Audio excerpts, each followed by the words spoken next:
Caribbean premier লিগে গত 2 ম্যাচে হারের পর আজকে নাটকীয় ম্যাচে বারবাডোস রয়্যালসকে 4 উইকেটে হারিয়েছে সাকিব আল হাসানের অ্যান্টিগা অ্যান্ড বারবুডা ফ্যালকনস।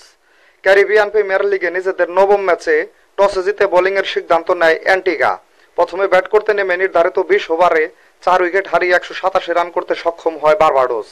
দলের হয়ে সর্বোচ্চ অপরাজিত 98 রান করেন ব্র্যান্ডন কিং। এছাড়া 27 রান করেন কুইন্টন ডিকক ও 29 রান করেন রাদারফোর্ড।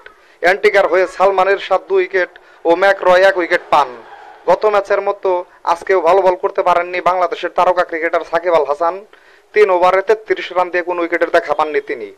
188 রানের টার্গেটে খেলতে নেমে আমির জঙ্গু ও আন্দ্রেস গাউসের ব্যাটে ভালো শুরু পায় অ্যান্টিগা।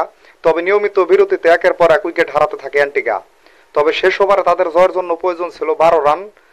তবে ওপেনার আন্দ্রেস গাউসের অসাধারণ ব্যাটিংয়ের কারণে ম্যাচের শেষ বলে জিতে যায় অ্যান্টিগা।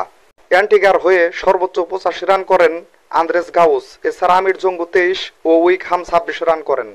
ব্যাট হাতে গত ম্যাচে অসাধারণ খেললেও আজকের ম্যাচে বোলিংয়ের পাশাপাশি ব্যাটিংয়েও ব্যর্থ ছিলেন সাকিব আল হাসান। 12 বল খেলে মাত্র 15 রান করতে সক্ষম হন তিনি। যদিও আজকে তিনি ব্যাটে বলে ভালো করতে পারেননি, তারপরও তার দল ম্যাচ জিততে সক্ষম হয়েছে। এই ম্যাচে জয় পাওয়ায় 9 ম্যাচে 9 পয়েন্ট নিয়ে পয়েন্ট টেবিলের 3 নম্বরে থেকে পরের রাউন্ডে কোয়ালিফাই করার সুযোগ থাকলো সাকিবের অ্যান্টিগার সামনে। অপরদিকে এই ম্যাচে হেরে যাওয়ায় 6 ম্যাচে মাত্র 1 পয়েন্ট নিয়ে পয়েন্ট টেবিলের 6 নম্বরে সবার নিচে থাকলো বারবাডোস। গ্রুপ পর্বে নিজেদের শেষ ম্যাচে আগামী 10 সেপ্টেম্বর গায়ানা অ্যামাজন ওয়ারিয়র্সের বিপক্ষে মাঠে নামবে সাকিবের অ্যান্টিগা।